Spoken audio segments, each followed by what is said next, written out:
सर्वं यश्चादितिष्ठति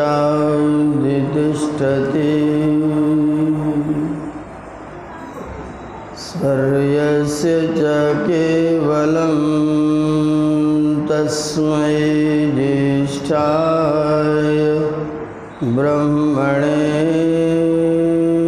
नमः। यस्य भूमिः प्रमान्तरिक्षं तोदरं दिवं यश्चक्रे मूर्धनं तस्मै ज्येष्ठाय ब्रह्मणे नमः। यस्य कारुण्यलेशेन सर्वं सर्वत्र सिद्ध्यति संकल्पितं हृदाभीष्टं तं वन्दे जगदीश्वरं तं वन्दे परमेश्वरं।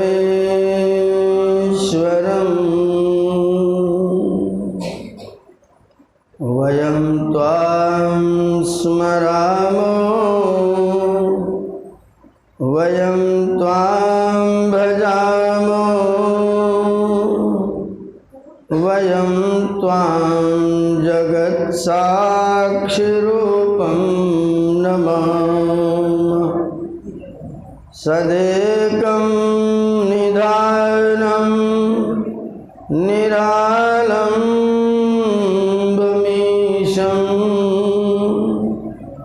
भवाम्भोधिपूतं शरण्यं व्रजामः। भवाम्भोधिपूतं शरण्यं व्रजामः।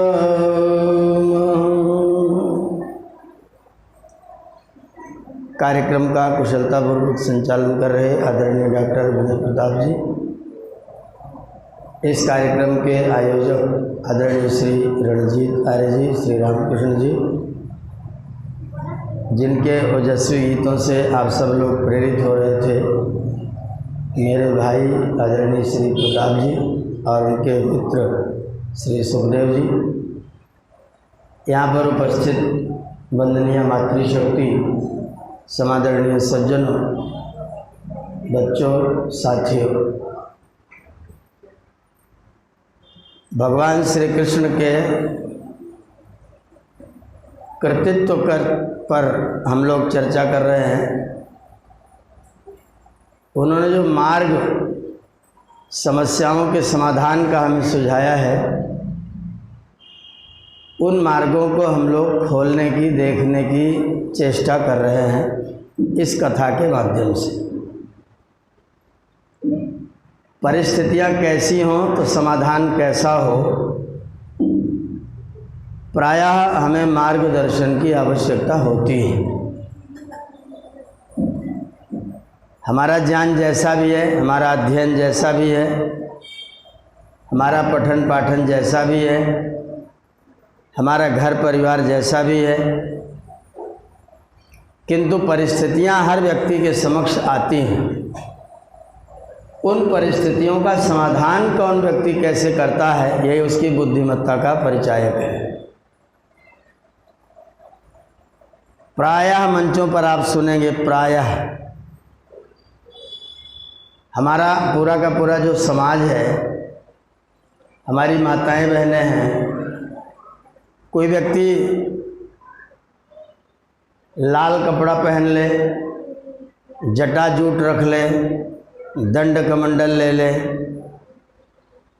ऐसे व्यक्ति को देख करके आपके मन में एक अतिरिक्त रूप से आदर का भाव, श्रद्धा का भाव हो जाता है। क्यों हो जाता है? अगर आप इसका विश्लेषण करेंगे तो हमारी पूरी की पूरी परंपरा में सन्यास का आदर करने का भाव है। उस व्यक्ति जिसने लाल कपड़ा पहना हुआ है, उसका आचरण, उसका चरित्र, उसका व्यवहार, उसका ज्ञान कितना है, कैसा है, इसकी परीक्षा करने की चेष्टा नहीं की जाती।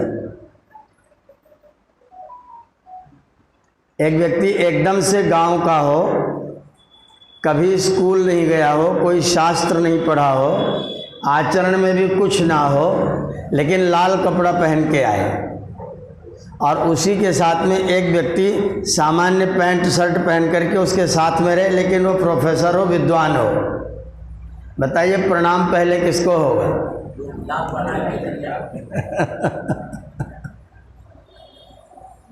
प्रणाम किसको होगा? लाल वाले को ना। क्यों होगा? हमारी परंपरा में है कि हम सन्यास का आदर करते हैं। कारण क्या है? हमारी ये सोच है कि छोड़ना बहुत मुश्किल का काम है। ये हमारी सोच है, पूरा हमारे तंत्र में भरा हुआ है कि छोड़ देना बड़ा मुश्किल का काम है, और एक व्यक्ति ने छोड़ा हुआ है। तो यदि छोड़ना कठिन काम है और एक व्यक्ति ने छोड़ा हुआ, इसका मतलब वो आदरणीय है। तो हमने सन्यासी का आदर करना प्रारंभ किया। जिसको हमने भगवान कहा वो भी लाल कपड़ा पहनने वाला था क्या? जिसकी हम कथा सुन रहे हैं, और आज 5000 वर्ष हो चुका, 5122वां वर्ष कलयुग के व्यतीत शुरू हुए हो चुका है। 122वें वर्ष के बाद भी हम जिसको भगवान श्री कृष्ण के रूप में स्मरण कर रहे हैं, वो भी लाल कपड़ा पहना हुआ था क्या? भगवान श्री राम ने पहना हुआ था क्या? महाराजा जनक ने पहना हुआ था क्या? उनका भी आप आदर करते हैं कि नहीं? बीच में लाल कपड़े वालों का कब से शुरू हुआ?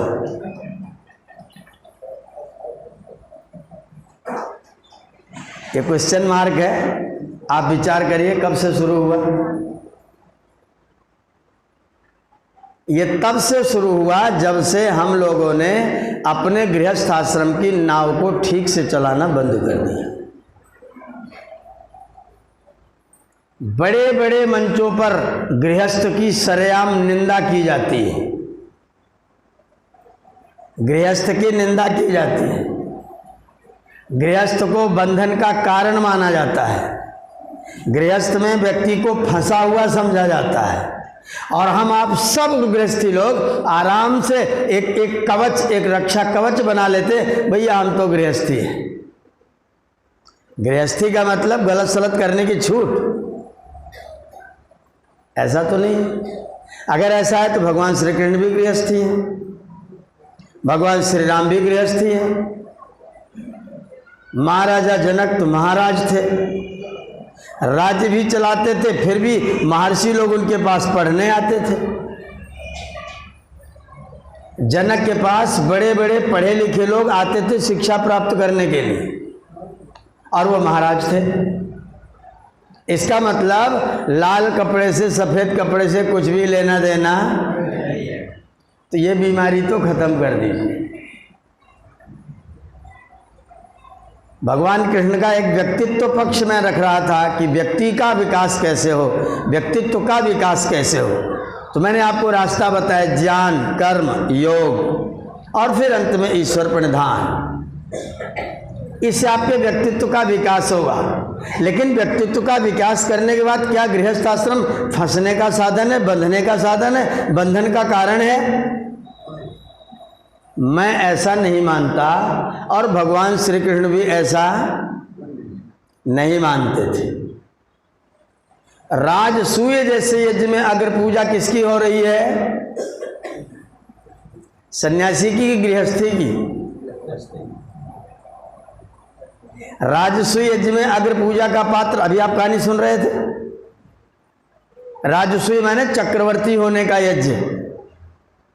राजसूय यज्ञ वो व्यक्ति करता है जो अपने आप को चक्रवर्ती समझता है, और अपने चक्रवर्तित्व को घोषित करता है यज्ञ के माध्यम से। अगर कोई एक व्यक्ति यज्ञ करे कि मैं राजसूय कर रहा हूं, तो बाकी सब राजा लोग अपना अस्त्र शस्त्र ठीक करना प्रारंभ कर देते हैं। क्यों? जब तक सबको नहीं हरा लेगा तब तक राजसूय कर ही नहीं सकता। सबको हराओ। आपने पढ़ी होगी महाभारत में कहानी, जब राजसूय की बातचीत चली, श्री कृष्ण भगवान ने ही युधिष्ठिर को कहा कि तुम राजसूय करो। युधिष्ठिर ने कहा हम राजसूय कैसे कर सकते हैं, हमारे बगल में जरासंध बैठा हुआ है, आक्रमण कर दें तो लाखों लोगों का खून खराबा होगा, आक्रमण न करें तो हमारा चक्रवर्तित्व तो सिद्ध नहीं होगा। तो कृष्ण भगवान ने कहा इसकी व्यवस्था हम कर लेते हैं। और जरासंध की जो व्यवस्था की वो कहानी मैं आपको नहीं सुनाऊंगा, वो आप लोगों को मालूम है। भीम को पंडित जी बनाया, खुद भी पंडित जी बने। पंडित जी बने तो दीवार तोड़ के घुसे, दीवार तोड़ के घुसे तो जरासंध के पास अतिशाला में पहुंच गए। अतिशाला में सेवक ने सूचना दिया कि कोई ब्राह्मण लोग आए हैं, लेकिन दीवार कूद के आए हैं, दीवार तोड़ के आए हैं। जरासंध आया मिलने के लिए, ब्राह्मण है, सम्मान है, जाना चाहिए, मिलना चाहिए, आए तो सही, आप ब्राह्मण है बहुत अच्छी बात है, लेकिन दीवार क्यों तोड़ के आए, रास्ते से क्यों नहीं आए? तो कृष्ण भगवान ने क्या कहा, क्योंकि हम अतिथि बन के नहीं आए। अतिथि बन के आते तो आपका जो रास्ता होता हम उधर से आते, हम तुम्हारे अतिथि नहीं हैं। तब क्या करने आए हो? तुमसे भिक्षा मांगने आए हैं। किसकी भिक्षा चाहिए? मल्ल युद्ध की भिक्षा चाहिए, कुश्ती लड़ेंगे। ये तरीके हैं। आक्रमण हुआ नहीं, कोई आक्रमण नहीं हुआ, कोई खून खराबा नहीं हुआ।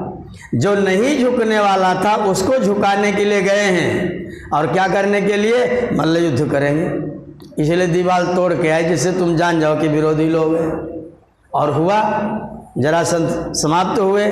जरासंध की कैद में 86 राजा थे। और जरासंध को राजसूय करने के लिए कितने राजाओं की जरूरत थी? 86 हो चुके थे, केवल 14 और ढूंढ रहा था। 14 और मिल जाते तो वो राजसूय कर डालता। और कृष्ण समझा रहे युधिष्ठिर को राजसूय करवाने के लिए। अगर जरासंध राजसूय करता तो 86 राजा तो उसने अपने पास रख रखे थे। जैसे आजकल लोग पकड़ ले जाते हैं ना, विधायकों को कहाँ कहाँ होटल में लगाए रखते हैं। अपनी राजनीति में हो रहा है, पूरी पूरी पार्टी ले जाते हैं, होटल में टिकाए रखते हैं बहुत बहुत दिन। उसने भी ऐसा किया था, 86 राजाओं को पकड़ रखा था, 14 ढूंढ रहा था। अगर उनको पकड़ लाता तो खुद राजसूय करता, लेकिन नहीं होने दिया। और वो 86 राजा केवल एक आदमी के साथ मल्ल युद्ध करने के कारण 86 इस पक्ष में आ गए। किसी का कोई हत्या, किसी के साथ कोई खून खराबा, किसी से कोई नुकसान नहीं हुआ। और नीति से युधिष्ठिर के राजसूय को निष्कंटक कर दिया। सन्यासी थे कि गृहस्थी? क्या गृहस्थ और सन्यासी एक दूसरे के विरोधी हैं? विचार करिएगा, लगता तो ऐसा ही है, क्योंकि गृहस्थी तो घर में रहता है और सन्यासी घर को छोड़ देता है। लेकिन सन्यासी गृहस्थी से ज़्यादा बड़ा घर बनाता है। सन्यासी गृहस्थी से ज़्यादा बड़ा घर बनाता है, गृहस्थी से ज़्यादा बड़ा बड़ा ये घर बनाता है। वो आश्रम के नाम पर बनाता है, बनाता बड़ा है। जितनी सुविधा इसके पास है उससे ज़्यादा सुविधा वो खड़ी करता है। जितना गुस्सा इसको आता है उससे ज़्यादा आता है। और सन्यासी है क्यों? क्योंकि लाल कपड़ा पहना हुआ है। कृष्ण भगवान ने सारी सन्यास की परिकल्पना की धारा बदल के रखा हुआ है। कृष्ण भगवान की दृष्टिकोण से परिवार सबसे बड़ा तपोवन है। ये ध्यान रखिएगा, परिवार सबसे बड़ा तपोवन है। वनेपि दोषा प्रभवन्ति रागिणाम, वनेपि दोषा प्रभवन्ति रागिणाम गृहेपि पंचेंद्रिय निग्रहस्तपः। वन में जो रागी होते हैं उनको वन में भी दोष पैदा हो जाते हैं, और घर में रह करके भी जो अपनी पंचेंद्रियों का निग्रह रखता है वह व्यक्ति तपस्वी है। और गृहस्थ में तपस्या करने के अवसर ज्यादा हैं, सन्यास में तपस्या करने के अवसर कम हैं, क्योंकि सन्यास में कोई छेड़ने वाला नहीं है और गृहस्थ में कोई छोड़ने वाला नहीं है। सन्यास में कोई छेड़ने वाला नहीं है और गृहस्थ में कोई छोड़ने वाला नहीं है। हर व्यक्ति चाहता है आपको दबाना, आपके ऊपर शासन करना। पुत्र चाहता है कि मेरी चले, पत्नी चाहती है कि मेरी चले, बड़ा भाई चाहता है कि मेरी चले, छोटा भाई चाहता है कि बड़े भैया जो कुछ करे सब मुझे दे दें। पिताजी चाहते हैं कि बेटा सब काम धाम छोड़ के मेरे पास रहे। बेटा चाहता है कि पिताजी अगर टांग से जैसे तैसे भी चल पाते हो तो मेरे काम में जरूर 2-4 घंटा समय दिया करें। मैं बाजार में रहा करूँ, पिताजी सब्जी ले आया करें, पैसा मुझसे न मांगा करें, पैसे की व्यवस्था भी अपने आप किया करें। आपके सबके इससे होने बेटे लोग सब लोग पास में होंगे। कृष्ण भगवान का जो दृष्टिकोण है उस पर जरा विचार करिएगा। कृष्ण कहते हैं गृहस्थ भागने का स्थान नहीं है, और कोई व्यक्ति गृहस्थ को छोड़ करके कोई व्यक्ति तपस्वी हो जाएगा, इसकी कोई गारंटी? ये हो सकता है कि हो जाए, गृहस्थ आश्रम ना करके कोई व्यक्ति तपस्वी हो जाए, ये हो सकता है, लेकिन निश्चित है ऐसी कोई भी संभावना नहीं है। जो व्यक्ति तपस्या करना चाहता है उसके लिए गृहस्थ आश्रम भी तपस्या का बहुत अच्छा स्थान है। कैसे? अच्छा सन्यासी कहाँ से निकलता है? अच्छा सन्यासी कहाँ से निकलेगा? गृहस्थ से। अच्छा ब्रह्मचारी कहाँ से निकलेगा? गृहस्थ से। अच्छा वानप्रस्थी कहाँ से निकलेगा? गृहस्थ से। अच्छा सैनिक कहाँ से निकलेगा? गृहस्थ से। अच्छा समाज सेवी कहाँ से निकलेगा? कई संन्यास आश्रम से निकलता है क्या? वहाँ कोई क्रिएशन होता है क्या? नहीं होता है। इसलिए पहला मैं आपको संदेश देना चाहता हूँ, गृहस्थ की निंदा करना बंद कर देना चाहिए। और जो लोग बड़े बड़े मंच पर बैठ करके गृहस्थ की निंदा करते हैं, माताओं की निंदा करते हैं। अभी आज सवेरे मेरे व्हाट्सएप पर आई सूचना, एक शंकराचार्य जी कह रहे हैं कि महिलाओं को प्रवचन वाली गद्दी पर कभी भी नहीं बैठना चाहिए क्योंकि पाप लगता है। शंकराचार्य जी कह रहे हैं। मेरे पास किसी ने वो वीडियो भेजा शंकराचार्य जी वाला, और मुझे कहा इनको कुछ उत्तर दीजिए। मैंने उनका खोजबीन करके उनको लिखा कि श्रीमान जी आपकी पैदाइश पेड़ की जड़ में से हुई है कि माँ के गर्भ से हुई है? अभी तक उत्तर नहीं आया है।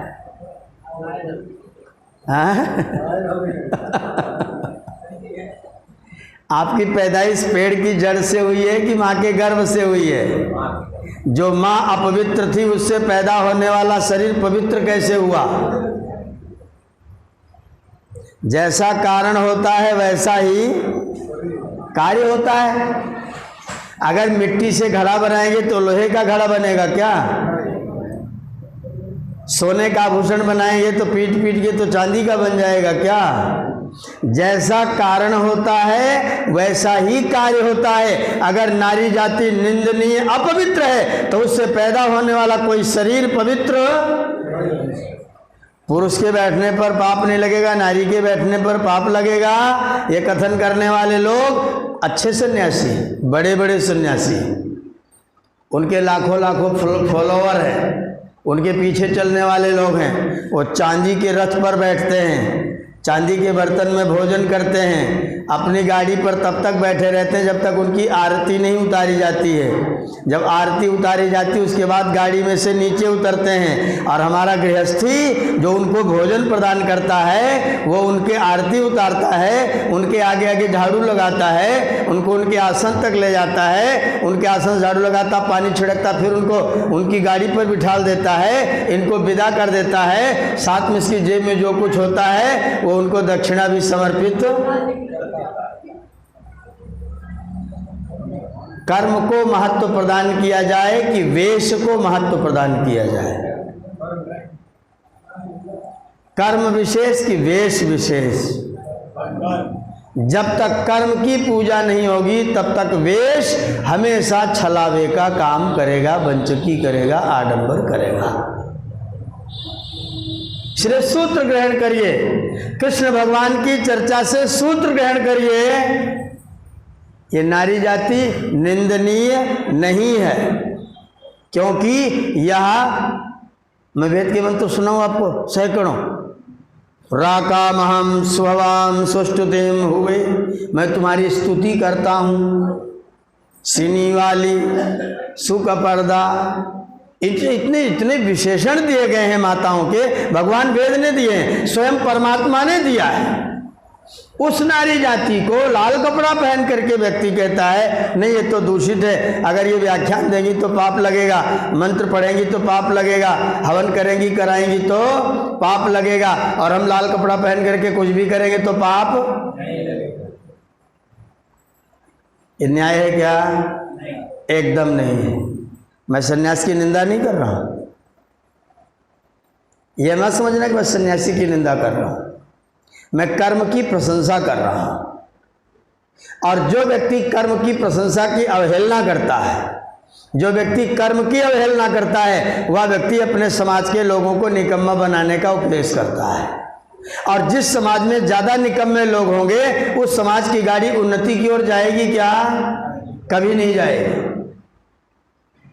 निकम्मा बनने के लिए भगवान वेद ने कोई आदेश नहीं दिया, और भगवान श्री कृष्ण ने भी कोई आदेश, क्या कहा? नहीं कश्चित क्षणमपि जातु तिष्ठत्य कर्मकृत। इतने विचित्र श्लोक है, एकदम बिल्कुल तलवार की धार, सीधा ताला, तुम्हारी सारी बकवास पर ताला। नहीं कश्चित क्षणमपि, कोई व्यक्ति एक क्षण के लिए भी नहीं तिष्ठति अकर्मकृत, बिना कर्म किया कोई व्यक्ति एक क्षण के लिए भी रहता ही नहीं है। फिर तू कहां भागेगा? तू भाग कहां रहा है? जहां हो वहीं से शुरू हो जाओ, जहां हो वहीं से शुरू हो जाओ। पिता हो तो पिता हो जाओ, माता हो तो माता हो जाओ। यही सन्यास शब्द का अर्थ है। मैं पूरा संस्कृत व्याकरण के आधार पर यह अर्थ आपके सामने सिद्ध कर सकता हूं। समन्यास का अर्थ अगर कोई संस्कृत का पढ़ा लिखा व्यक्ति छोड़ना सिद्ध कर दे तो मैं उसके यहां झाड़ू लगाना शुरू कर दूंगा। अगर सन्यास माने छोड़ना अर्थ सिद्ध कर दे। न्यास का मतलब है रखना। अंग्रेजी ट्रस्ट जानते हैं ना, ट्रस्ट। तो ट्रस्ट में ट्रस्टी होते हैं। ट्रस्टी को हिंदी में क्या बोलते हैं? न्यासी। क्या बोलते हैं? उनको क्या बोलते हैं? ये ट्रस्ट माने फेंकने वाले, छोड़ के भाग जाने वाले। न्यासी कौन है? नितराम आसी। नी माने निरंतर, आसी माने सुरक्षित करके बचा करके रखने वाला, उसे कहते हैं न्यासी। और वो जब अच्छा हो जाए तो क्या बन जाता है? समन्यासी। किरने का सन्यासी मैंने छोड़ना है, परिभाषा ही भ्रष्ट है, परिभाषा ही गलत है। सन्यासी मैंने छोड़ना है ही नहीं। यदि हम पिता हैं और सच्चे पिता हैं तो हम सन्यासी हैं। पिता होना चाहिए, लेकिन पिता होने का मतलब क्या है? मैं जैसा हूं अपने से हर स्तर पर उत्तम संतान का निर्माण करना मेरा नैतिक उत्तरदायित्व है। मैं जैसा भी हूं उससे उत्तम संतान का निर्माण करना मेरा पिता होने का सफलता है। मैं सच्चे अर्थों में पिता बनता हूं तो मैं पक्का सन्यासी हूं। अगर मैं पिता नहीं बन पाया तो चाहे जितना लाल कपड़ा पहन के घूमना, सन्यासी होने का कोई चांस। इसलिए जो हमारी पारिवारिक व्यवस्था है, जो हमारी परिवार व्यवस्था है, ये बहुत दिव्य चीज है, बहुत दिव्य। ये निंदा के, बुराई के तो किसी कारण से है ही नहीं। और अगर कोई व्यक्ति समझता है गृहस्थ माने फंसना, तो वास्तव में गृहस्थ फंसना नहीं है, वह अपने मन, अपने चित्त की गुलामी के कारण से चिल्ला चिल्ला के कह रहा है कि मैं फंसा हुआ हूं। वो फंसा गृहस्थ में नहीं है, वो फंसा अपने मन की गुलामी में है। गृहस्थ किसी को नहीं फंसाता, अगर फंसाता तो मैं भी फंसा रहता। और मैं रोज तुलना करता रहता हूं कि मैं सन्यासियों से कम काम करता हूं कि ज़्यादा काम करता हूं, और मुझे ऐसा लगता है कि मैं ज़्यादा काम करता हूं। मैं अपना परीक्षण रोज करता हूँ, सुबह शाम संध्या के टाइम पर मैं रोज अपना निरीक्षण करता हूँ, क्या मैं सन्यासियों के जितना कार्य करता हूँ कि नहीं। तो मुझे ऐसा लगता है कि मैं बल्कि ज़्यादा करता हूँ। आत्म प्रशंसा की बात नहीं है, ये इसलिए कह रहा हूँ कि गृहस्थ आश्रम को फंसने वाला मामला कहना बंद कर दीजिए। अगर आप फंसे हैं तो अज्ञान से फंसे हैं, अगर आप फंसे हैं तो मोह से फंसे हैं, अगर आप फंसे हैं तो अपनी अविद्या से फंसे हैं, अगर आप फंसे हैं तो अपने आलस्य से फंसे हैं, अगर आप फंसे हैं तो अपने प्रमाद से फंसे हैं। गृहस्थ ने आपको फंसाया नहीं है। गृहस्थ तो आपको तपस्या सिखाता है। सन्यासी जी को तो एक लोटा दूध कोई माता जी ले जाकर के भेंट कर देती है। उस गाय को पालता कौन है? चारा कौन खिलाता है? उसका झाड़ू पोछा कौन करता है? गोबर कौन हटाता है? उन्होंने तो एक लोटा दूध पा लिया, पी लिया, चल दी। पर यह तपस्या कौन कर रहा है? पीने वाला कि पिलाने वाला? तो कौन ज्यादा तपस्वी आश्रम है? योगी थे श्री कृष्ण, योगी थे महर्षि दयानंद सरस्वती। और महर्षि दयानंद सरस्वती ने क्या लिखा? सत्यार्थ प्रकाश और ऋग्वेदादि भाष्य का दोनों ग्रंथों में जे गृहस्थ आश्रम ज्येष्ठ और श्रेष्ठ आश्रम है। कैसा आश्रम है? ज्येष्ठ भी और श्रेष्ठ भी। श्रेष्ठ का मतलब प्रशंसनीय और ज्येष्ठ का मतलब बड़ा। बड़ा भी है और प्रशंसनीय भी है। क्यों? क्योंकि निर्माण करने का रास्ता अगर कहीं से होकर निकलता है तो वो रास्ता गृहस्थ आश्रम से ही निकलता है। हमने अपने परिवारों को फंसने का साधन बना लिया। ये जो हमारे नए नए लड़के लोग हैं ना, लड़के, पुत्र नहीं, संतान नहीं,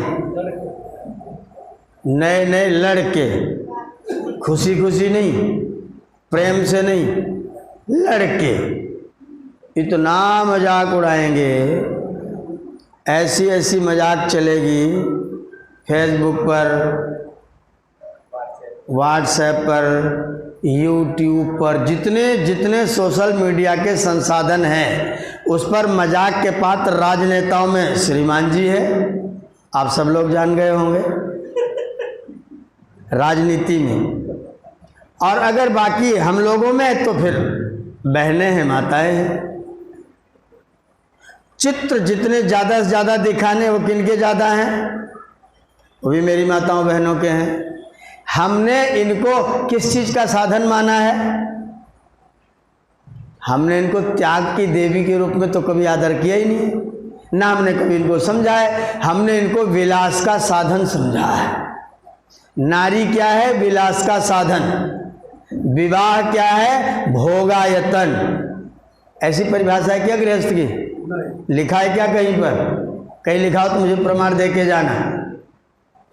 गृहस्थ आश्रम में जब पुरुष स्त्री का पहली बार हाथ पकड़ता है तो मंत्र पढ़ता है, समंजंतु विश्वे देवा, सब देवता लोग हम दोनों को देखो, सब देखो।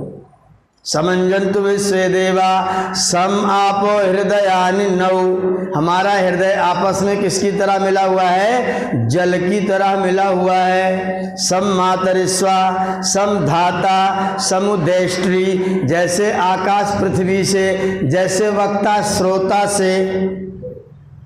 क्या उपमा है गजब! जैसे आकाश पृथ्वी से, जैसे सूर्य नक्षत्रों से, जैसे वक्ता श्रोता से, जैसे गुरु अपने शिष्य से प्रेम करता है, हम दोनों वैसा ही प्रेम करते हैं। विलास किधर है? विलास किधर है? ये पहला मंत्र है हाथ पकड़ने का।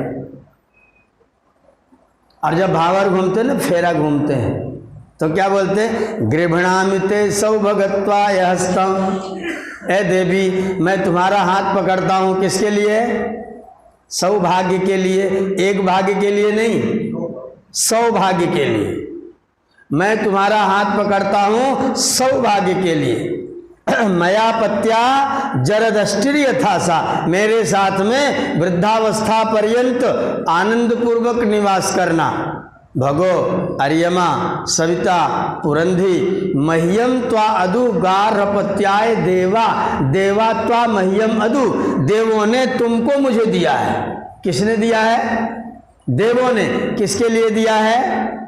भोगने के लिए नहीं, गारपत्याय अपने गृहस्थ के यज्ञ को सिद्ध करने के लिए दिया है। पत्नी मिली है किस लिए? ब्रह्म यज्ञ को सिद्ध करने के लिए, देव यज्ञ को सिद्ध करने के लिए, पितृ यज्ञ को सिद्ध करने के लिए, अतिथि यज्ञ को सिद्ध करने के लिए, और बलि वैष्णदेव को सिद्ध करने के लिए पत्नी पति को प्राप्त हुई है। हमने यज्ञों को कहाँ कर दिया? हमने यज्ञों को काला पानी भेज दिया, और उसके बाद गृहस्थी बने घूम रहे हैं। नरक होगा कि स्वर्ग होगा? सुख होगा कि दुख होगा? संतानें बात मानेगी कि नहीं मानेगी? नहीं मानेगी। जीवन भोग के लिए आपको नहीं मिला है। संसार भोग्य है, जीवन भोग्य नहीं है। जीवन तो अपवर्गार्थम, परमात्मा ने मानव के तन में किस लिए भेजा था? मुक्त होने के लिए कि फंसने के लिए? मुक्त होने के लिए भेजा था। और हम क्या कर रहे हैं? हम फंसने की जुगाड़ कर रहे हैं। तो क्या स्थिति होगी? ये कृष्ण का रास्ता है, और इतने धूर्त और चांडाल लोग हैं, उन्होंने कृष्ण को भी फंसाने वाले जुगाड़ में कर दिए। अपने तो है ही, अपने तो है ही, कृष्ण को भी उसी रास्ते में ढकेल दिए। हम तुमको ही बदल देंगे। भगत के बस में है पूरा लीपा पोती,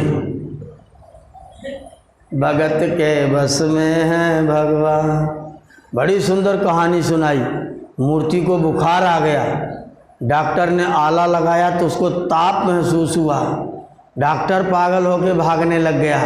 बुढ़िया बोली मेरे गोपाल को बुखार आ गया है, पीतल की मूर्ति को बुखार आ गया है। जब तक मुझे नहीं ठीक कर देगा, जब तक मैं नहीं हो जाऊंगी, तब तक मेरे भगवान को मेरे अनुकूल चलना पड़ेगा। ये गाना गा गा करके लोगों को अपंग बनाने की जुगाड़ की गई है, और कृष्ण के सारे संदेश को धूमिल किया गया है। कृष्ण का संदेश कहता है ये आश्रम है। आपको मालूम है, माता रुक्मिणी ने पत्र लिखा, मैंने मन से आपका वरण किया है, मेरे पिताजी और भाई विवाह करने के इच्छुक हैं, जल्दी ही मेरा विवाह हो जाएगा। मैंने आपका वरण किया है, और मैं रहूं या शरीर छोड़ दूं, लेकिन वरण मैंने आपका ही किया है। अगर आप आएंगे तो ठीक, और अमुक समय तक नहीं आए तो ठीक नहीं है।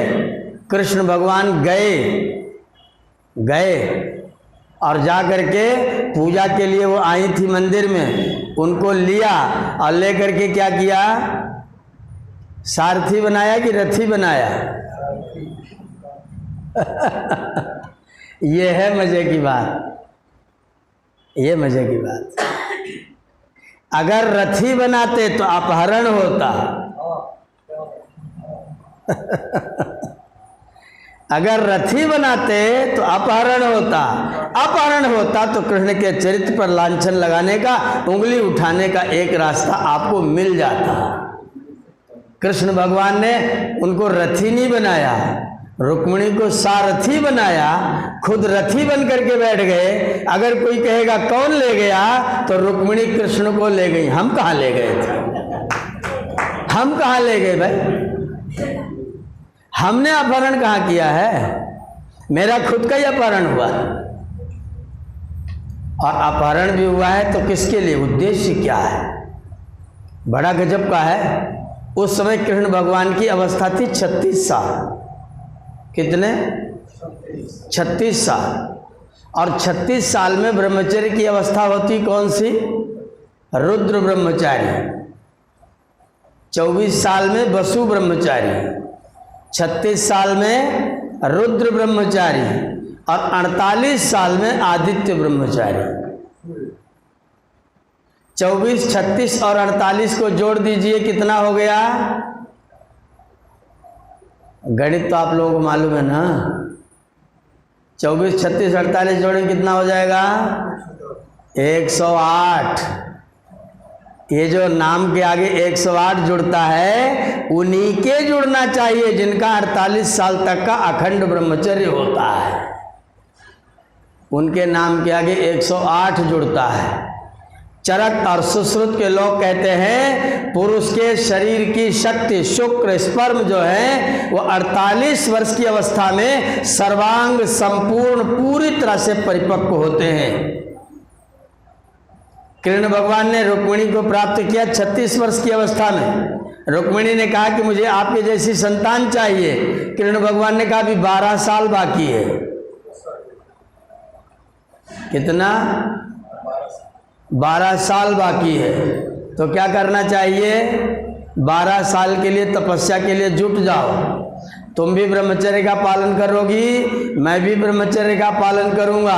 48 वर्ष तक केवल फल खा करके रहेंगे और शीत प्रदेश में बदरिका आश्रम में जाकर के दोनों प्राणियों ने अपने जीवन के 12 वर्ष व्यतीत किए। जब भगवान कृष्ण 48 वर्ष के हो गए तब उन्होंने ठीक से गृहस्थ में प्रवेश किया। सन्यासी थे कि नहीं थे? अब आप नहीं कहना कि गृहस्थी थी। ऐसा व्यक्ति सन्यासी है, न्यासी है। वो जानता है न्यास कैसे रखा जाता है, सुरक्षा कैसे की जाती है। और 48 वर्ष की अवस्था में जब कृष्ण भगवान आदित्य ब्रह्मचारी हो गए, उसके बाद में संतानोत्पत्ति हुई। इन लंपटों ने क्या लगाया? लंपटों ने क्या इतिहास बता दिया? 14 साल में पता नहीं क्या क्या कर्मकांड कर रहे थे। एक व्यक्ति 36 वर्ष की उम्र में पत्नी प्राप्त करके फिर 48 साल तक तैयारी करता है। उसी आदमी के ऊपर चरित्र का इतना लंबा चौड़ा लांछन लगाया जाता है, इतना दुराचार सिखाया जाता है कि उनके इतनी रानियां थी, एक एक के हजार बच्चे। 16,108 रानियां, एक एक के हजार बच्चे। कितने कितने हो गए? गिनना जा करके, बड़ा खतरनाक मामला है। कृष्ण भगवान, हम लोग उनकी जब प्रशंसा करते हैं, क्या गीता का ज्ञान लंपट व्यक्ति लिख सकता है क्या? गीता का ज्ञान लंपट व्यक्ति के मुखारबिंद से आएगा क्या? ऐसी गहरी चिंतन की धारा, जीवन की धारा कोई बिना ब्रह्मचर्य का पालन किए, बिना ईश्वरोपासना किए, बिना कर्म निष्ठा को प्राप्त किए कोई व्यक्ति कह सकता है क्या? नहीं कह सकता है। इसलिए कृष्ण भगवान सच्चे अर्थों में सन्यासी थे। गृहस्थ में रहना उन्होंने हमको सिखाया। मात्र 14 वर्ष की अवस्था में अपने माता और पिता को भयंकर दुख में से बाहर निकाला। अपने नाना जी को राजगद्दी प्रदान की अपने बड़े भाई के सामने हमेशा विनम्रता पूर्वक झुके रहे। बलराम जी का पूरे जीवन में कहीं भी कृष्ण जी ने तिरस्कार, बात भले ही नहीं मानी, विचार नहीं मिलते थे, दोनों के विचारों में भेद था। महाभारत के युद्ध में बलराम जी भाग गए थे और इनको भी भागने के लिए कहा था। बलराम जी ने कृष्ण भगवान को भी कहा था कि तुम क्यों फंस रहे हो, तुम उनका युद्ध वो लड़े। कृष्ण भगवान ने कहा था नहीं, समय कहेगा, जो तटस्थ है समय कहेगा उनका भी अपराध। तटस्थ रह करके बात नहीं बनेगी, भाग गए तो बात नहीं बनेगी। भागने से कल्याण होने वाला नहीं है। ठहर करके रह करके अपने उचित कर्तव्य का पालन यदि आप अच्छाइयों को प्रतिष्ठित करने के लिए नहीं करते तो फिर आप कुछ नहीं करते, फिर आपको किसी की निंदा करने का कोई हक हासिल। आप अपने कर्तव्य से भाग जाते हैं, दूसरों को सहूर सिखाते हैं। अपने कर्तव्य से भाग जाते हैं और दूसरों को सहूर सिखाते हैं, दूसरों को अकल बताते हैं। अपना घर संभलता नहीं, मोदी जी को राय देते हैं। देश संभालने की राय देते हैं और पत्नी से मुकदमा लड़ने कोर्ट में जाते हैं। एक ठो महिला, एक ठो नारी संभल नहीं रही है और देश संभालने के लिए मोदी जी को मशविरा दे रहे हैं। कृष्ण भगवान इससे विपरीत जान देते हैं। कृष्ण भगवान कहते नहीं, भागना नहीं है, ठहरो और अपने कर्तव्य से च्युत कभी भी। कर्तव्य के पालन करते करते प्राण भी चले जाए तो भी चिंता की बात नहीं है। कर्तव्य का पालन, सर्वधर्मान परित्यज्य मामेकं शरणं व्रज। सारी की सारी व्यवस्थाओं को छोड़ो, अपने कर्तव्य के पालन में इतने जुड़ रहो कि प्राण जाए तो चिंता मत करो, भाग मत जाना। छोड़ने से काम नहीं चले। हमारा परिवार, हमारे परिवार के प्रति हमारा नैतिक उत्तरदायित्व जब तक आप पूरा नहीं करते और सोचते मैं तो बड़ा भारी बैरागी हो रहा हूं, वही रह करके बैरागी बन करके दिखाना पड़ेगा। परिवार में रह करके आपको बैरागी बन के दिखाना पड़ेगा। हमने अपने माता के साथ कर्तव्य का पालन किया, हमने अपने पिता के साथ कर्तव्य का पालन किया, हमने अपने पत्नी के साथ कर्तव्य का पालन किया, हमने अपने बच्चों के साथ कर्तव्य का पालन किया, हमने अपने भाइयों के साथ कर्तव्य का पालन किया, हमने अपने जितने व्यपदेश मेरे पास थे, पुत्र के रूप में, भाई के रूप में, पिता के रूप में, किसी भी रूप में अपने कर्तव्य को पूर्णतया पालन किया कि नहीं किया। अगर नहीं किया तो फिर भाग करके आप बचने वाले, जो दोष आएगा उस दोष से आप बच नहीं सकते। वो दोष आपके ऊपर, वो कीचड़ आपके ऊपर उछलेगा जरूर। योगी बनना है तो कृष्ण जैसा योगी बनना है। कोई एक व्यवहार आप ढूंढ करके देखिए, कृष्ण भगवान ने किसी एक व्यवहार में कहीं कोई त्रुटि की हो। महाराज था, महाराज हस्तिनापुर का, कृष्ण भगवान से निवेदन कर रहा था हाथ जोड़ के, आप भोजन मेरे यहाँ कर लीजिए। कृष्ण भगवान ने किया क्या? किसके पास गए? विदुर के पास। दुर्योधन ने पूछा हमारे यहाँ क्यों नहीं रुक रहे हो, क्यों नहीं भोजन कर रहे हो? तो कृष्ण भगवान ने कह दिया संप्रीति भोज्यानि अन्नानि आपदग्रस्तानि वा पुनः। दो ही स्थितियों में दूसरे का भोजन करना, या तो खिलाने वाले का प्यार दूध बन करके बह रहा हो, या फिर खाने वाले के लिए और कहीं कोई जुगाड़ ना हो।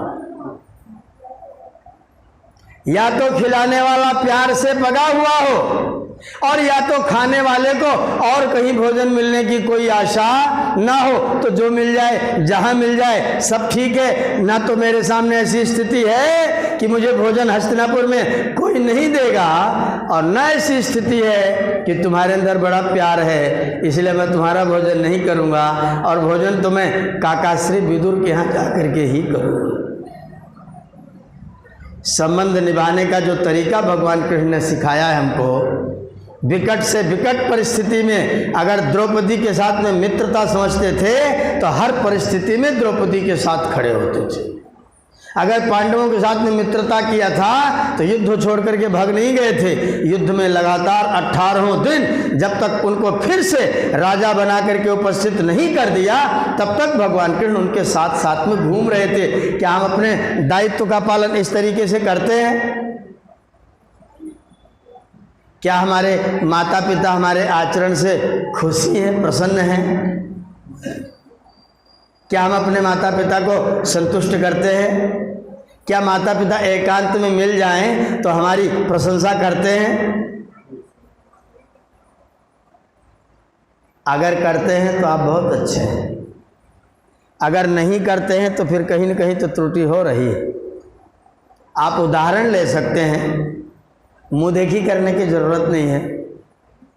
एक व्यक्ति चाचा जी के नाम पर, चाची जी के नाम पर प्रतिवर्ष 9 दिन लोगों को कथा सुनवा रहा है। किस लिए? किस लिए? जो उनके कार्य थे, उनके कार्यों को समाज में आगे बढ़ाया जाए। अगर उन्होंने मुझको एक लाइन भी शिक्षा में दिया है, अगर उन्होंने एक अच्छा जीवन, एकमात्र जीवन भी कभी जिया है, तो मैं उनकी उस संजीदगी को, उस जीवन की शैली को क्या अपने समाज में प्रचारित न करूं? अगर मैं गृहस्थ हूं तो मेरा नैतिक उत्तरदायित्व है, मेरा नैतिक उत्तरदायित्व है। यहाँ कुछ लोगों का, कुछ ऐसे लोग हैं जिनके बारे में आदरणीय रणजीत जी मुझे कह रहे थे, वो सम्माननीय हैं, जिनके माता पिता उनसे बड़े प्रसन्न हैं और वो बड़ी संजीदगी से अपने माता पिता की सेवा कर रहे हैं। जीते जी उनकी सेवा करके संतुष्ट करें। एक सज्जन ने मुझको प्रश्न किया, मेरे पिताजी दुष्ट हैं, उनकी सेवा करूं कि ना करूं? मैंने कहा खड़ा हो जा, सभा की बात है, खड़ा हो जा। खड़ा हो गया, मैंने कहा कान पकड़ ले। कान पकड़ा, क्या बात है? मैंने कहा तूने अपने पिताजी को दुष्ट कहा कैसे? तेरे मुंह से शब्द निकला कैसे? तुझे यह हक कहां से हासिल हुआ तो अपने पिताजी को दुष्ट कहेगा? बोले वो हैं। मैंने कहा फिर भी तू नहीं कहेगा। क्यों? क्योंकि तुझको धरती पर लाने वाले कौन हैं? तूने दुष्टता की है क्या? तुझको ला कर उन्होंने दुष्टता की है, गलत कार्य कर दिया है। जिस पिता ने तुमको धरती पर ला करके, कैसा भी दुष्ट से दुष्ट कैसा भी आचरण में है, लेकिन क्या उसने अपने पुत्रों के लिए वस्त्र की व्यवस्था नहीं की है, भोजन की व्यवस्था नहीं की है, अपने घर में पैदा होने के बाद टांग पकड़ के बाहर फेंक दिया है? उसने भी अपने पुत्र को कभी तो पुलुलुआ खिलाया होगा, अपने पुत्र के लिए कभी तो मिठाई लेकर के आया होगा। तो उतना करना तो तुम्हारा नैतिक उत्तरदायित्व बनता ही है। भगवान श्री राम ने हमको सिखाया, यान्यस्माकं सुचरितानि तानि तयोपास्यानि नोत्राणि। माता पिता के लिए वस्त्र, भोजन और दवा। क्या क्या? वस्त्र, भोजन और दवा, ये आपका उत्तरदायित्व है। उसके बाद अगर उनके कर्म आपको ठीक नहीं लगते तो उन कर्मों को ढोने का ठेका अपने ऊपर कभी मत लेना। शूर्पणखा ने कहा था भगवान श्री राम से, इन्होंने कहा मेरा विवाह हो गया है। शूर्पणखा ने कहा तो क्या है, तुम्हारे यहाँ तो पितरों की परंपरा है, तुम्हारे यहाँ तो पितरों की परंपरा है, पितरों की परंपरा है, एक एक के 3-3, तो मैं तो दूसरी ही हूँ।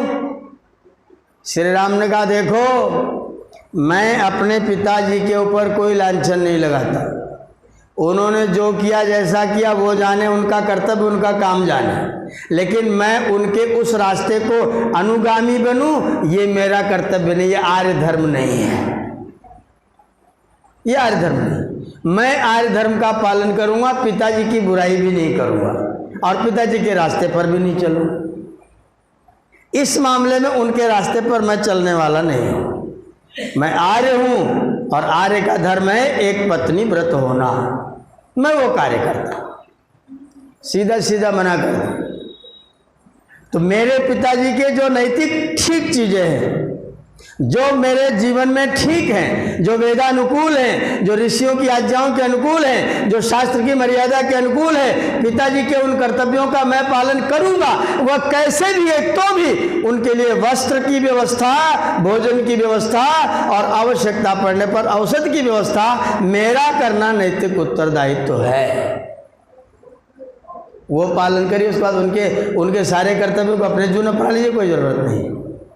अगर ऐसा लगता है कि वो अशास्त्रीय हैं, ऐसा संभव है, ऐसा मैंने भी किया है। मेरे पिताजी की गुरुकुल चलवाने की इच्छा नहीं थी, प्रोफेसर बनाने की इच्छा थी, जाओ नौकरी करो। मैंने पीएचडी किया, नेट किया तो पिताजी अति प्रसन्न थे कि अभी लड़का एकदम पक्का प्रोफेसर बनेगा ही बनेगा। गोल्ड मेडलिस्ट, पीएचडी सब कुछ करके जब मैं बैठ गया तब पिताजी एकदम प्रसन्न थे कि अब इसको नौकरी मिलेगी और ये प्रोफेसर हो जाएगा। मैंने प्रोफेसर वाला प्रोफेशन छोड़ करके दूसरा काम शुरू कर दिया।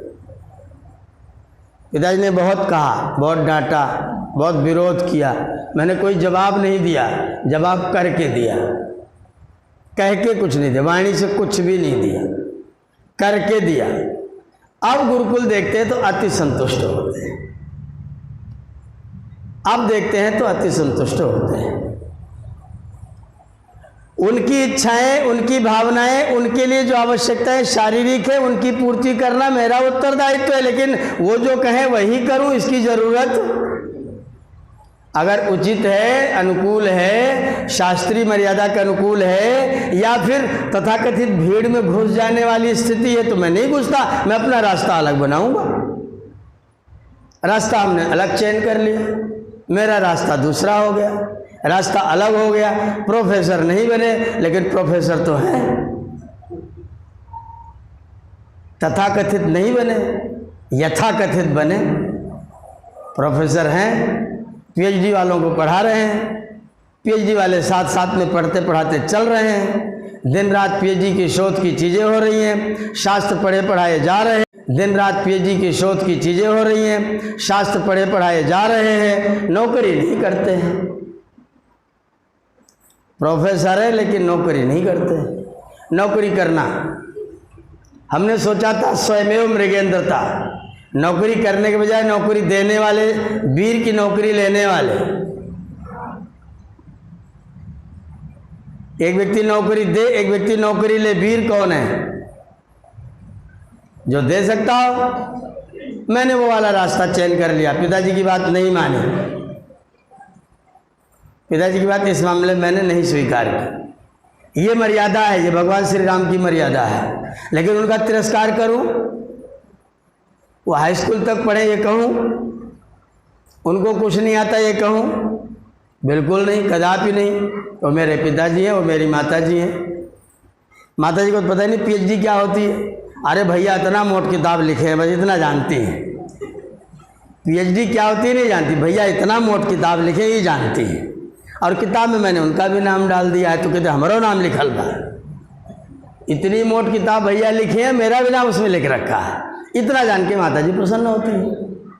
तो उनको खुश करना, उनको प्रसन्न रखना गृहस्थ आश्रम में रहते हुए हमारा आपका नैतिक उत्तरदायित्व है। ये जो हमने तथाकथित रूप से लाल कपड़े को बहुत ज़्यादा आदर करके और गृहस्थ को निंदनीय समझ लिया है, उसके कारण से गृहस्थ की स्थिति ठीक नहीं है। मेरा निवेदन है आज के इस व्याख्यान के बाद आप अपने गृहस्थ को संभालिए, अपने नैतिक उत्तरदायित्व का पालन करिए और स्वयं सजग रहिए, अति सावधान रहिए, अति सावधान रह करके और अपने संतानों में सुंदर, श्रेष्ठ, उत्तम संस्कार डालने की चेष्टा करिए, क्योंकि आपकी सफलता, गृहस्थ की सफलता संतानों के ऊपर सीमित रहती है। अगर आपकी संतानें आपके श्रेष्ठ विचारों से उन्नत नहीं है, समाज में अच्छाइयों का प्रचार प्रसार करने में उनका योगदान आपके साथ में नहीं है, तो फिर आप असफल पिताजी हैं और फिर आप सन्यासी तो होने के लायक हैं ही नहीं। सन्यासी गृहस्थ में होना है तो अपने कर्तव्य का पालन करते रहना है। ये भगवान श्री कृष्ण की हमारे लिए शिक्षा है। श्री कृष्ण भगवान सिखाते गृहस्थ में रहते हुए, नहीं लिया उन्होंने सन्यास, 125 साल तक नहीं लिया, 125 साल तक उन्होंने सन्यास नहीं लिया। 125 साल तक युद्धों में रहे, राज्य की व्यवस्था में रहे, लेकिन राज्य की व्यवस्था में रह करके भी रहे क्या? अभी आप वर्णन सुन रहे थे, धैर्य कितना ऊंचा। धर्म का पहला लक्षण क्या है? धैर्य। और धैर्य श्री कृष्ण भगवान का पदे पदे हर क्षण जो व्यक्ति अपने धैर्य का परिचय दे रहा है वो व्यक्ति सन्यासी नहीं है, ऐसा कहना असंभवता की स्थिति है। तो कृष्ण भगवान ने हमको जीवन में गृहस्थ में रहते हुए, गृहस्थ में रह करके तपस्या को अपना धन बनाते हुए लिखा हुआ है, रघुवंशम में लिखा हुआ है, कालिदास ने जो हमारे राजाओं की, अयोध्या के राजाओं की प्रशंसा की है, वहाँ लिखा है तपोधना नाम। उनके बाद धन किस चीज का था? तपस्या उनका धन था। राज्य में रहते थे लेकिन तपस्या उनका धन था। हम भी गृहस्थ में रहे लेकिन तपस्या हमारा धर्म रहे, आलस्य नहीं रहे। माता जी बिस्तर पर लेटी है, लड़के से कह रही है बेटा उठ जाओ। अब बेटा उठेंगे क्या? अगर माता जी सवेरे जग करके एक ठो आसन बिछाती और खुद भी आसन करती और लड़के को चैलेंज करती, देख मैं ऐसा कर ले, तू कर पाएगा?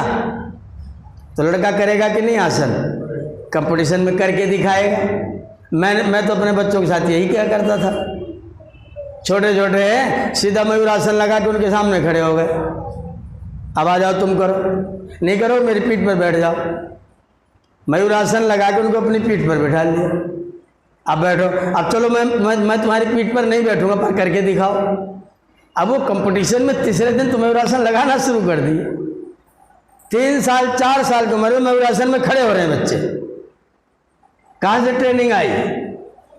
करके दिखाई।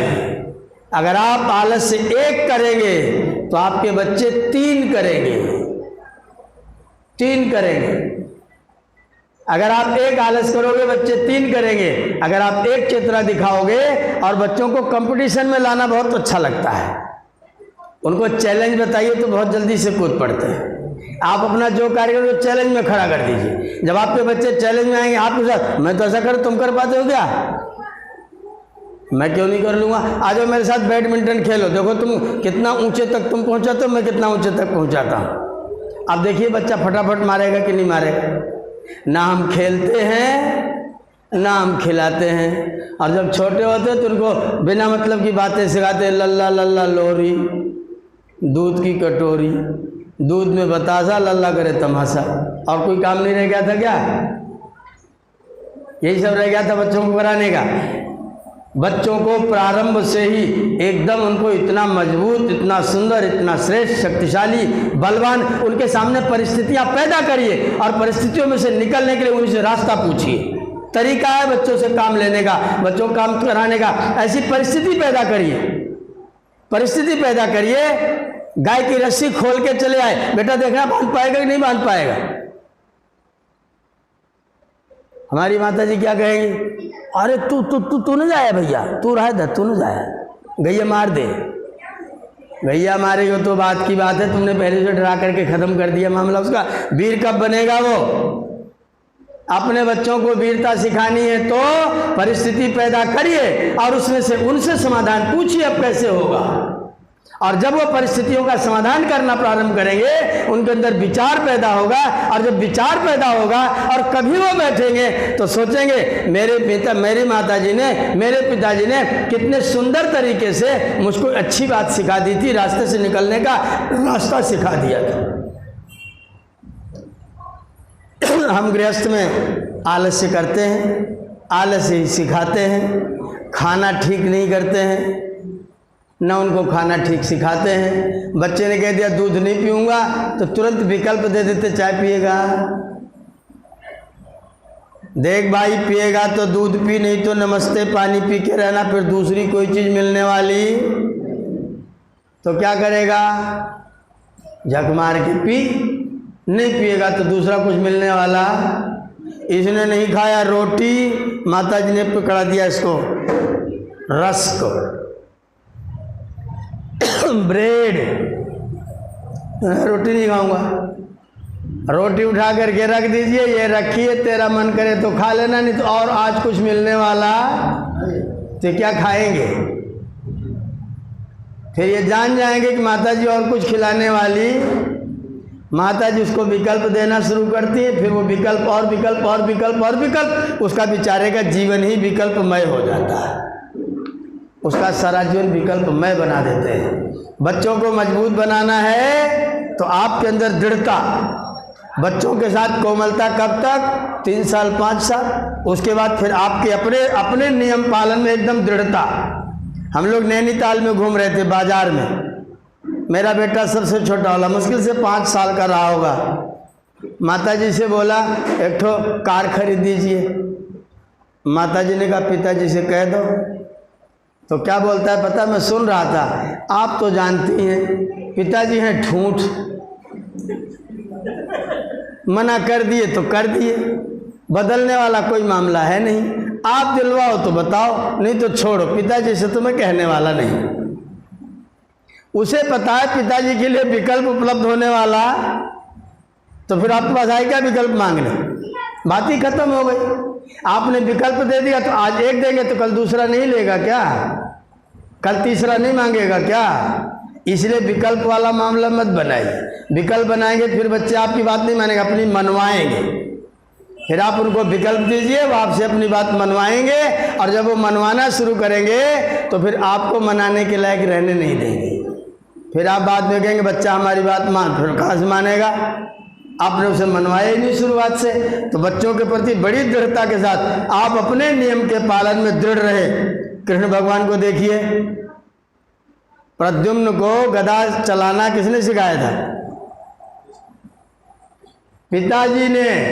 सवेरे सवेरे 4 बजे रुक्मिणी जी कई बार रोकती भी थी, नहीं खड़ा हो जा, चल आजा, मेरी पीठ पर जितनी गदा बजा पाए बजा।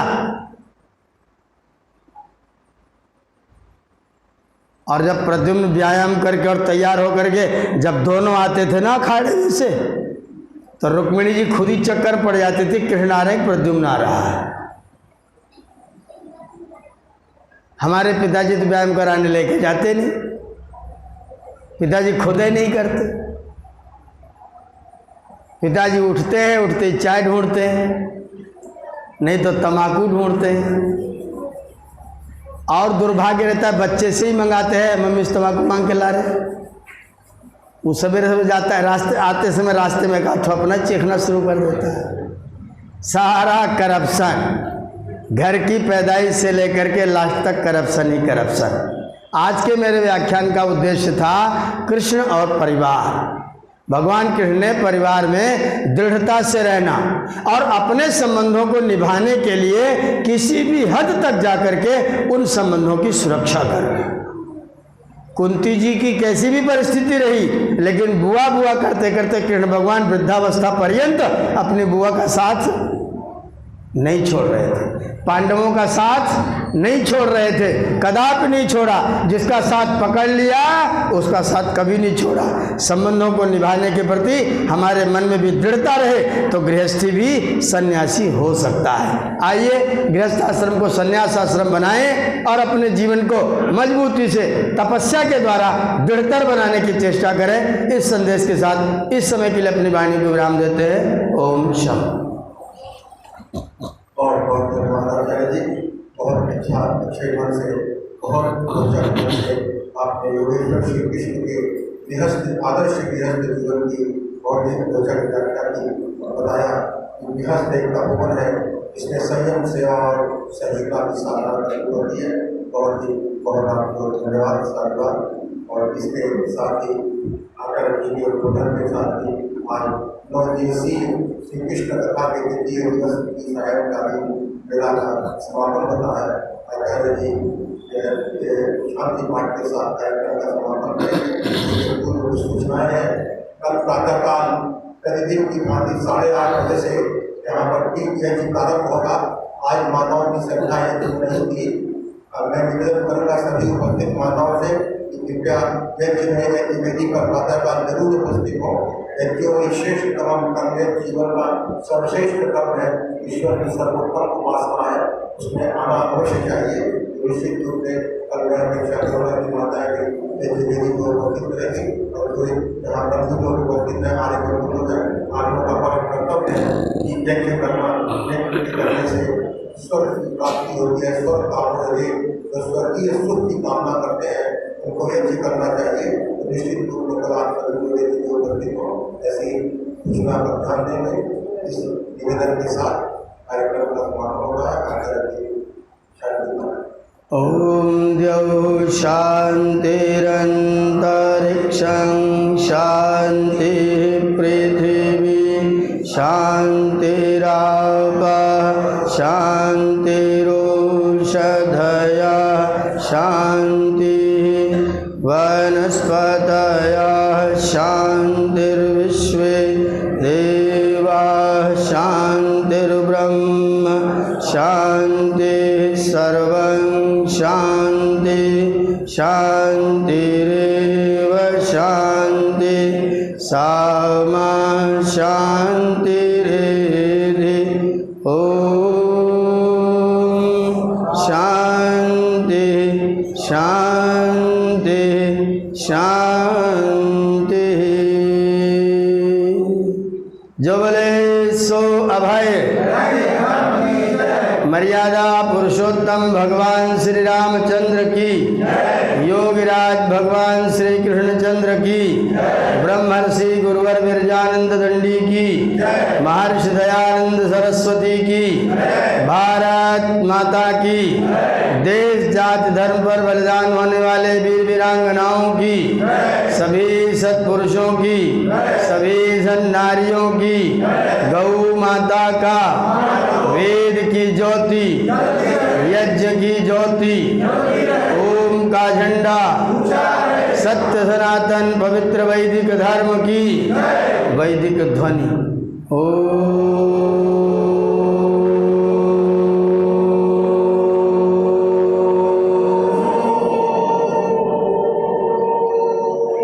वैदिक अभिवादन सभी को सादर नमस्ते जी।